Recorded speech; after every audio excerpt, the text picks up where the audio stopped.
अस्सलाम वालेकुम स्टूडेंट्स, मैं हूं आपके साथ बुशरा और आपको अपने यूट्यूब चैनल AIOU अकेडमी में खुश आमदीद कहती हूं। उम्मीद करती हूं आप सब खैरियत से होंगे। 1424 का गेस्ट पेपर और कुछ इंपॉर्टेंट टॉपिक्स मैं आज आप लोगों के साथ शेयर कर रही हूं। तो आज स्टार्ट कर लेते हैं अपना गेस्ट पेपर। ठीक है, 1424 में बचे कुछ ऐसी चीज़ें हैं जो कि आप लोगों को आनी बहुत ज़रूरी हैं, जैसा कि टेंसेस आप लोगों को मस्ट आने चाहिए। इसके अलावा डायरेक्ट इनडायरेक्ट, और तीसरी चीज़ है एक्टिव वॉइस और पैसिव वॉइस। ठीक है, सबसे पहले जो मेन चीज़ है ना वो है आपके टेंसेस। ठीक है, tenses, use of verb, helping verbs, ये सारी चीज़ें आप लोगों को पता होनी चाहिए। इनका यूज़ आप लोगों को पता होना चाहिए। ये अगर आप लोगों को पता होगा तो डायरेक्ट इनडायरेक्ट और एक्टिव वॉइस पैसिव वॉइस आराम से आप लोग कर लेंगे। ठीक है, टेंसेस का मैं बार बार क्यों बोलती हूँ, इसलिए कि पेपर में अगर सेल्फ राइटिंग आ जाती है, ठीक है, वैसे तो आती है सेल्फ राइटिंग पेपर में, तो जब तक आप लोग टेंसेस नहीं सीखेंगे आप लोग सेल्फ राइटिंग नहीं कर सकते। ठीक है, कहने का मकसद मेरा ये है कि आप लोगों को ABC ना आती हो, ठीक है, और आप लोग बोलें कि हम डायरेक्ट 5th क्लास में बैठेंगे, तो मुझे आप लोग बताएं क्या ये पॉसिबल है? नहीं है ना।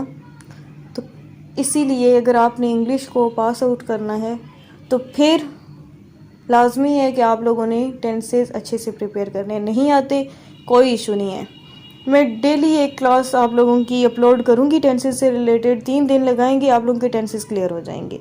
ठीक है, कल से मैं प्रॉपर एक क्लास डेली बेसिस पे अपलोड करना शुरू कर दूंगी। ठीक है, और टेंसेस हम 3 दिनों में क्लियर कर लेंगे, वो कोई इशू नहीं है। बाकी सारा काम आपका करने वाला है।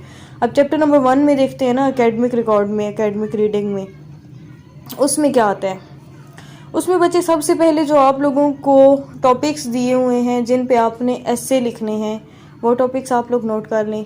ठीक है, वो टॉपिक्स कौन से हैं? माई एम इन लाइफ है, मीडिया है, वॉर है, पेट्स, ये वाला टॉपिक है।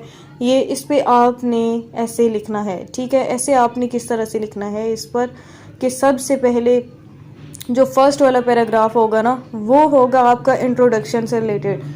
मीडिया को ले लेते हैं। ठीक है, तो सबसे पहले आपने उसका इंट्रोडक्शन करवाना है, साथ में आपने बताना है कि आपके माइंड में मीडिया क्या है, आपके पॉइंट ऑफ व्यू से मीडिया क्या है। ठीक है, सेकंड पैराग्राफ बॉडी ऑफ ऐसे। ठीक है, मेन बॉडी ऑफ, अब मीडिया में जो जो चल रहा है, मीडिया का एडवांटेज क्या है, कैरेक्टरिस्टिक्स ऑफ मीडिया, ये सारा कुछ आ जाएगा सेकंड पैराग्राफ में। उसके बाद जो आपने लास्ट पैराग्राफ लिखना है वो होगा एंडिंग पैराग्राफ, कंक्लूजन पैराग्राफ। ठीक है, तो फाइनली फिर आपने बताना है कि क्या मीडिया इम्पोर्टेंट रोल प्ले कर रहा है या नहीं, या फिर उसका कोई फ़ायदा भी है या नहीं। मतलब फाइनल आपने उसको एंड इस तरह से करना है। ठीक है, दूसरी चीज़ जो आपके चैप्टर नंबर 1 में है वो है formal and informal writings. Formals क्या होते हैं, इनफॉर्मल्स क्या होते हैं, तो उससे रिलेटेड आपके जो एग्जांपल नंबर 7, 8, 6, 7, 8, 9, ये वाली जो एग्जांपल्स हैं ये मस्ट आप लोगों ने प्रिपेयर करनी है। ठीक है, प्लस कोई एक्टिविटी गिवन है ना अगर, तो वो भी आपने लाजमी प्रिपेयर करनी है। ठीक है, आ जाते हैं अब चैप्टर नंबर 2 की तरफ। चैप्टर नंबर 2 में क्या है? सीक्वेंस है। सीक्वेंस पे आपका कोई भी टॉपिक आपको दे दिया जाता है या फिर आपको पैराग्राफ दे दिया जाता है, तो ये सीक्वेंसेस मार्कर यूज़ करके आपने उस पैराग्राफ को अरेंज करना होता है। तो ये कोई इतना मुश्किल काम नहीं है, बहुत इजी है। ठीक है, जो इसमें जो सीक्वेंस मार्कर्स हैं वो कौन से हैं जो कॉमनली यूज़ होते हैं पैराग्राफ में? ठीक है, वो हैं जी afterwards, first, finally, second, initially, ये वाले। ये भी आपके जो मैं अभी वर्ड्स बोल रही हूँ ना, ये आपके बुक में गिवन है। ठीक है, उसके बाद बच्चे यहाँ पे देखें ना, आपके पास कुछ पैराग्राफ गिवन है आपकी बुक के अंदर ही, एटलीस्ट उनको रीड ज़रूर कर लीजिएगा। ठीक है, उन पैराग्राफ को रीड ज़रूर कर लीजिएगा ताकि आप लोगों को थोड़ा आइडिया हो जाए कि आपने ये सीक्वेंस मार्कर्स किस तरह से यूज़ करने हैं। कभी कभी ये होता है कि आपको टॉपिक दे दिया जाता है, फॉर एग्जांपल डेली रूटीन पे आपको टॉपिक दे दिया जाएगा और बोला जाएगा कि आप सीक्वेंस मार्कर यूज़ करके पैराग्राफ लिखें। तो आपने अगर पढ़ा हुआ होगा, आपने उनका यूज़ पता होगा कि किस तरह से करना है, तो फिर आप वो पैराग्राफ वाला क्वेश्चन भी सॉल्व कर सकते हैं। दूसरी चीज़ ये है कि सिंपल एक पैराग्राफ दिया जाता है और उसको अरेंज करके और ये सीक्वेंस मार्कर लगा के तो फिर आपने लिखना होता है, ठीक है। ये है आपके सेकंड चैप्टर में, और इसकी भी जो एग्जांपल्स हैं और एक्टिविटीज़ हैं वो आप लोग ज़रूर पढ़िए, ठीक है।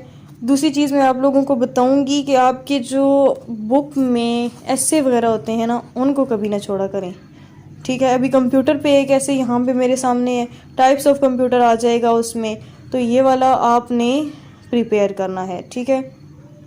क्लासिफिकेशन थर्ड चैप्टर है आपका।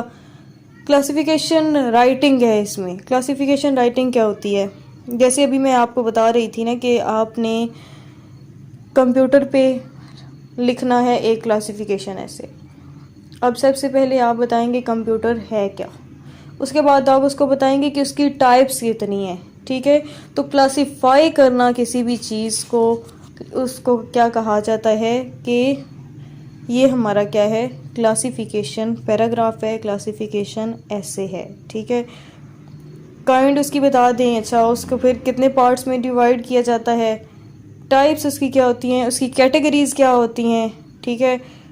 तो ये सारी चीज़ें इनको डिटेल में लिखना, या फिर आप ये बोल दें कि हेडिंग में सब हेडिंग्स बना के लिखना, ये आपका क्लासिफिकेशन कहलाता है। इसमें भी बहुत सारे टॉपिक आपके पास हैं, तो उनसे रिलेटेड आपने तैयार करना है अपना कंटेंट अच्छे से। सारा कुछ आपकी बुक के अंदर है। यहाँ पे मेरे पास एक और एग्जाम्पल नंबर 6 के बाद, ठीक है, थर्ड चैप्टर के एग्जाम्पल नंबर 6 के बाद एक ऐसे लिखा हुआ है जो कि है what is pollution and what are its type. तो आपने सबसे पहले बताना है पोल्यूशन क्या है, फिर उसके बाद उसकी टाइप्स बतानी है। तो मतलब हेडिंग में सब हेडिंग्स आ गई, तो ये हो जाएगा आपका क्लासिफिकेशन, ठीक है। और हाँ, ये हो जाएगा क्लासिफिकेशन ऐसे। तो ये आपने एक प्रिपेयर कर लेना है। इसमें और भी बहुत सारे अच्छे अच्छे लिखे हुए हैं। नेशनल असेंबली, ठीक है, ये भी लिखा हुआ है, हो सकता है ये आ जाए, तो ये वाला भी अच्छे से आपने तैयार करना है। सारा कुछ आपकी बुक में होता है। एग्जांपल्स को कभी ना छोड़ा करें, एग्जांपल्स लाजमी लिखा करें, ठीक है। उसके बाद चलते हैं आपके नेक्स्ट चैप्टर, चैप्टर नंबर 4 की तरफ, ठीक है। अच्छा, उसमें एक मिनट पहले चैप्टर नंबर 3 के जो क्लासिफिकेशन में आ रहे हैं ज़्यादा इम्पोर्टेंट चीज़ें, वो लिख लें आप लोग। मोबाइल फ़ोन पे आपने लिखना है पैराग्राफ, ठीक है। बुक्स पे लिख सकते हैं, कॉमेडी प्रोग्राम पे, ये टॉक शोज़ पे आ सकता है। ये आपकी सारा कुछ उसमें बुक में ही है, last page of chapter number 3, ठीक है। यूनिट नंबर 4 में क्या है, causes and affects. Causes and affects से रिलेटेड ये जो फंक्शंस होते हैं ना, इससे रिलेटेड एक क्वेश्चन पेपर में लाजमी आता है। Informal formal writing, causes and affects से रिलेटेड, कंपेयर एंड कॉन्ट्रास्ट से रिलेटेड एक क्वेश्चन। मतलब ये सारे जितने भी हैं ना आपके पास, एग्री डिसएग्री से रिलेटेड भी हो सकता है, 1423 में से भी कुछ आ जाए, ठीक है। तो ये जो फंक्शंस होते हैं, एक क्वेश्चन या फिर 2 क्वेश्चन भी आ जाते हैं पेपर में इनसे रिलेटेड। तो ये आपने बहुत अच्छे से तैयार करने हैं। ख़ासकर आपने fill in the blanks plus examples, और उसके बाद जो क्वेश्चंस आपको गिवन होते हैं, एक्टिविटीज़ गिवन होती हैं, वो प्रिपेयर करें। और टेंशन की ज़रूरत नहीं है, एक्टिविटी का आंसर भी आपके पास होता है at the end of book, तो सॉरी, उसको आप अच्छे से प्रिपेयर करें, ठीक है। कभी ऐसा होता है पेपर में कि आपको कॉजेज़ दिए होते हैं, आपने उसके अफेक्ट लिखने होते हैं, ठीक है। कभी ऐसा होता है कि अफेक्ट दिया होता है तो आपने उसका कॉज लिखना होता है। तो इस तरह से तैयार करें, और आता सारा आपकी बुक में से ही है। आपको अगर पता हो कि हमने इसको किस तरह से लिखना है, समझ के पढ़ें, तो पेपर को पास करना कोई इतना मुश्किल काम नहीं है, ठीक है। इसके अलावा एक चीज़ ये कि जो एक्सरसाइजेज़ हैं ना, वो आप लोग लाजमी रीड किया करें, उसमें से काफ़ी कुछ आ जाता है, ठीक है। और दूसरी चीज़ कि आपने ऐसे किसी भी टॉपिक से रिलेटेड है ना आपकी बुक में, उसको छोड़ना नहीं है, ठीक है। यहाँ पे अर्बन एरियाज़ और रूरल एरियाज़ का आ गया है, अर्बन एरियाज़ और सिटीज़ का आ गया है, तो कंपेयर करना है उनको, कॉजेज़ एंड इफ़ेक्ट्स उसके लिखने हैं, आपकी बुक में है ये भी आप लोग याद कर लें, ठीक है। आ सकता है ये भी पूरा पैराग्राफ लिखा हुआ है, ठीक है। उसमें फिर कुछ नेगेटिव पॉइंट्स होते हैं, कुछ पॉजिटिव होते हैं, वो भी आप लोग देख लीजिएगा। एक्सरसाइज नंबर 6 जो है उसमें भी आपको एक सिचुएशन गिवन है, एक अफेक्ट गिवन है, और उसके आपने कोई से 2 कॉजेज लिखने हैं, ठीक है, एक्सरसाइज नंबर 6 में। तो ये हैं टोटल 10, ये आपने तैयार कर लेने हैं। एक्सरसाइज नंबर 7 में फिर आपको कॉजेज दिए हुए हैं और आपने उसके 2 अफेक्ट लिखने हैं, तो वो आप याद कर लीजिएगा। इन चीज़ों को आपने स्किप नहीं करना, ठीक है, इनको अच्छे से रीड करना है।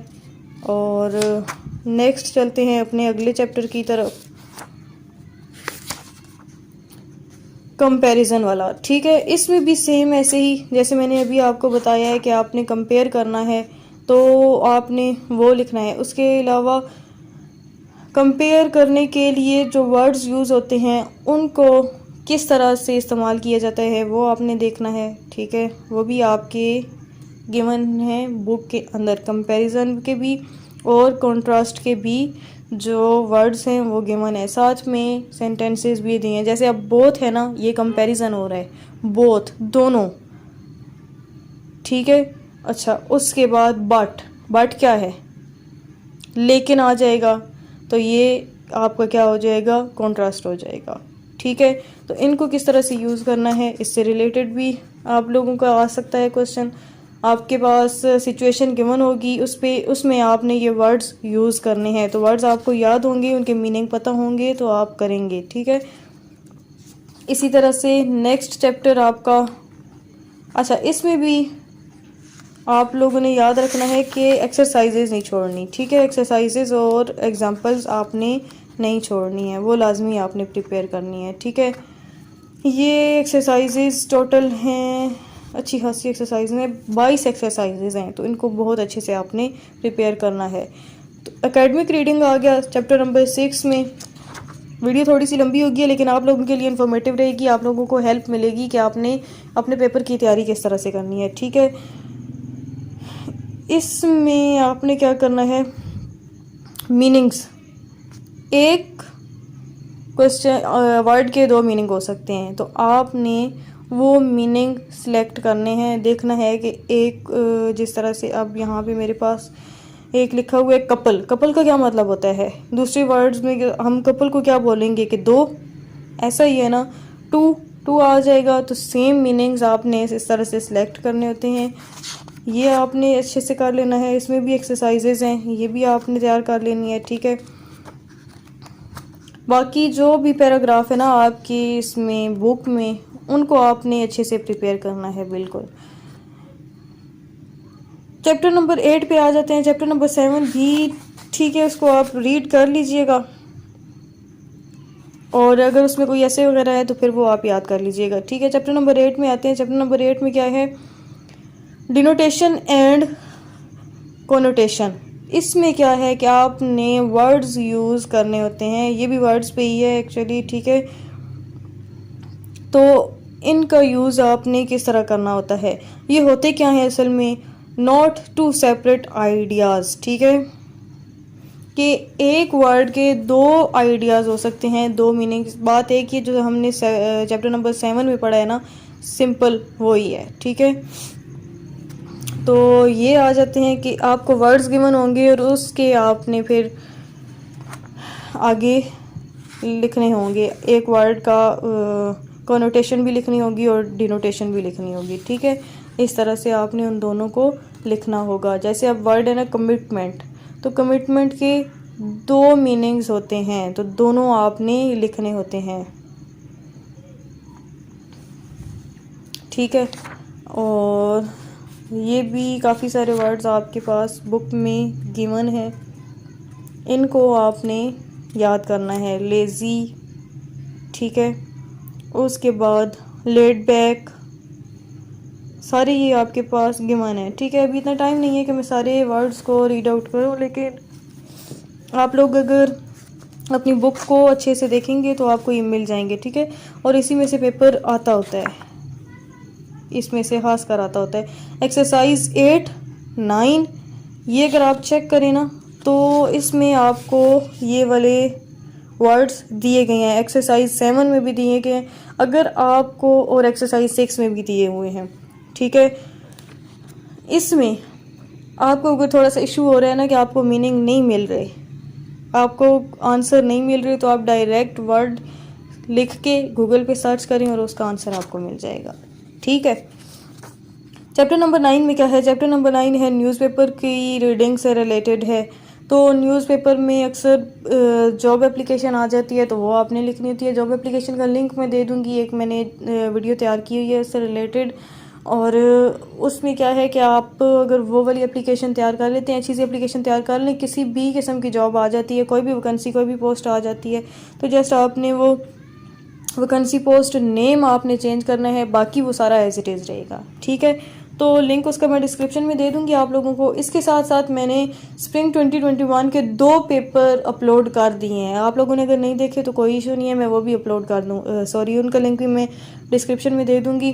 प्लस आप लोगों को मैं रेकमेंड करूँगी कि 1423 इंग्लिश पार्ट 1 की बुक को भी थोड़ा सा देख लीजिएगा, या फिर उसके नोट्स अगर आप लोगों को चाहिए तो व्हाट्सएप ग्रुप का लिंक मैं दूंगी आपको डिस्क्रिप्शन में, तो वहाँ से आपको वो नोट्स मिल जाएंगे 1423 के, जो कि अभी भी इसके लिए पार्ट 2 के लिए भी हेल्पफुल रहेंगे और पार्ट 1 के लिए भी, ठीक है।